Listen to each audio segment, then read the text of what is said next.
corpo de Oliver Tree chega aos Estados Unidos após morte em acidente de helicóptero. O corpo do músico Oliver Tree chegou aos Estados Unidos, dias após o trágico acidente aéreo que tirou sua vida. O artista foi uma das 6 vítimas fatais da colisão entre 2 helicópteros ocorrida no Recreio dos Bandeirantes, na zona oeste do Rio de Janeiro, no último domingo, 14. Em comunicado oficial, a família se manifestou sobre o retorno do artista ao seu país de origem.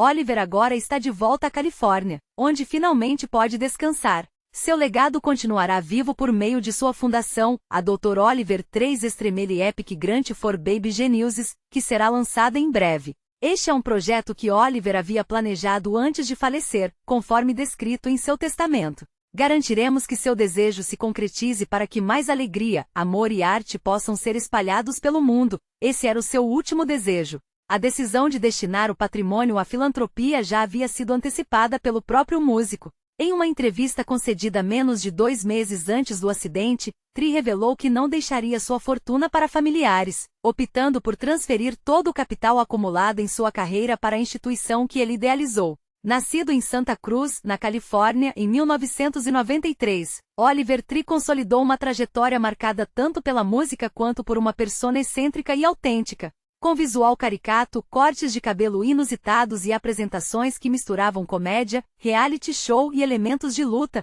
ele conquistou um público fiel. O artista, que contava com cerca de 11 milhões de ouvintes mensais no Spotify e mais de 2 milhões de seguidores no Instagram, deixou sua marca através de parcerias com grandes nomes da indústria, como Marmelo, David Guetta, Little Big, KSI e Boy With You.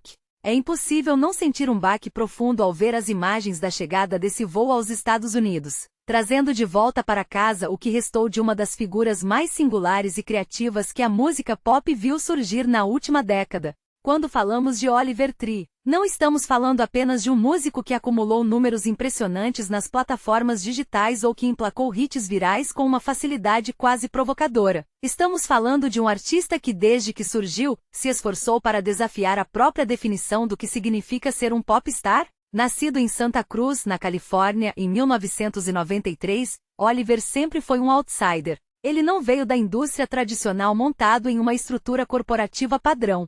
Ele veio da internet, da cultura do meme, da produção independente e de uma vontade quase maníaca de controle sobre a própria imagem. Lembro-me de quando ele começou a ganhar tração com aquele corte de cabelo estilo tigela inconfundível, as roupas oversized que pareciam saídas de um desenho animado dos anos 90 e uma atitude que transitava entre a ironia autodepreciativa e uma autoconfiança inabalável. Aquilo não era apenas um visual, era um manifesto.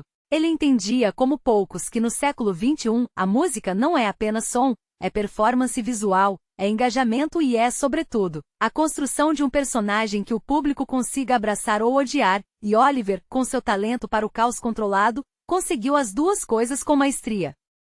A trajetória do Oliver é um estudo de caso fascinante sobre a transição da cena underground para o mainstream. Antes de explodir com sucessos que dominaram as paradas globais, ele já estava nos bastidores, produzindo, colaborando e refinando essa estética que misturava pop, rock alternativo e elementos eletrônicos. Ele nunca se encaixou em uma prateleira única, e talvez esse tenha sido o grande trunfo de sua carreira. Parcerias com nomes pesados como Marmelo, David Guetta e KSI mostraram que ele era respeitado por seus pares, mas era em seus projetos solo e em seus videoclipes cinematográficos, que muitas vezes flertavam com o humor ácido e o absurdo, que a gente via o verdadeiro Oliver. Ele não tinha medo de ser ridículo, e essa é uma característica raríssima em uma indústria que costuma polir seus artistas até que não reste nada de humano neles. Ele criou um universo próprio, uma mitologia pessoal, e é por isso que essa notícia do acidente no Rio de Janeiro soa tão surreal para os fãs. O Brasil, um país que ele visitava com certa frequência e onde cultivava um público apaixonado, acabou sendo o palco de um desfecho que parece ter saído de um dos roteiros mais dramáticos que ele mesmo poderia ter escrito, o que torna tudo ainda mais difícil de processar. Quando a gente olha para o histórico dele antes de 2025, vemos um artista que sempre esteve na fronteira entre a polêmica e a genialidade. Houve momentos em que muitos questionaram se ele estava levando a música a sério ou se tudo não passava de uma grande piada interna, uma espécie de reality show contínuo. Mas ao longo dos anos, Oliver provou que por trás daquelas perucas e daquela persona quase cartunesca, Existia um músico extremamente talentoso, um produtor atento aos detalhes e um letrista que muitas vezes escondia vulnerabilidades profundas sob camadas de ironia. O fato de ele ter planejado toda essa estrutura de fundação, a Dr. Oliver III Extremely Epic Grant for Baby Geniuses, é um detalhe que diz muito sobre quem ele realmente era quando as câmeras eram desligadas. Essa decisão de não deixar a fortuna para a família, mas sim destiná-la a um projeto que visa fomentar a arte e o gênio criativo, revela um homem que estava pensando no seu legado a longo prazo. É um movimento que destoa da imagem pública de caótico, e revela uma maturidade e uma consciência de propósito que talvez a gente não esperasse de alguém que construiu sua carreira em cima de memes e situações estapafúrdias. Eu, particularmente, olho para esse cenário e vejo um contraste muito forte. Por um lado, temos a tragédia inegável de uma vida interrompida precocemente, aos 30 e poucos anos, no auge de sua capacidade criativa. Por outro, temos a imagem de um artista que, mesmo na morte, quis manter o controle total da narrativa, garantindo que o seu nome continuasse vinculado àquilo que ele mais prezava, a arte e o incentivo aos novos talentos. Na minha visão, o cenário da música atual tem uma carência absoluta de figuras autênticas como ele. Vivemos em uma era de artistas de laboratório, onde tudo é calculado por algoritmos e tendências de redes sociais. O Oliver Tree era um dos poucos que parecia se divertir com o algoritmo, que sabia dominar a ferramenta sem deixar que ela o dominasse. Ele brincava com a própria relevância, forçava os limites do que era aceitável em um clipe, e isso, quer você gostasse da música dele ou não, é algo que a gente precisa respeitar. Ele não era apenas um músico, ele era um artista performático que usou a música como seu principal canal de expressão.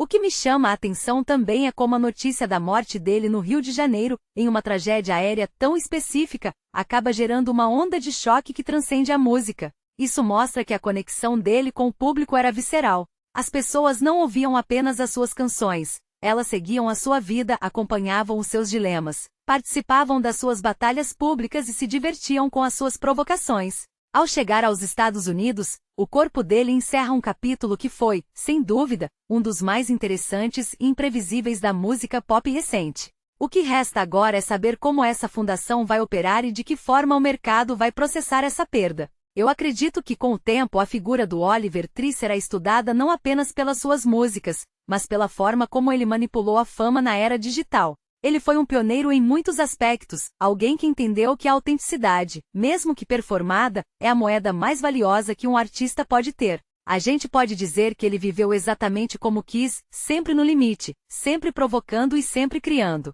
É uma pena, uma perda imensa para os fãs e para a cultura pop, mas se existe um conforto nisso tudo, é saber que ele deixou um plano estruturado para que a sua criatividade não morresse com ele.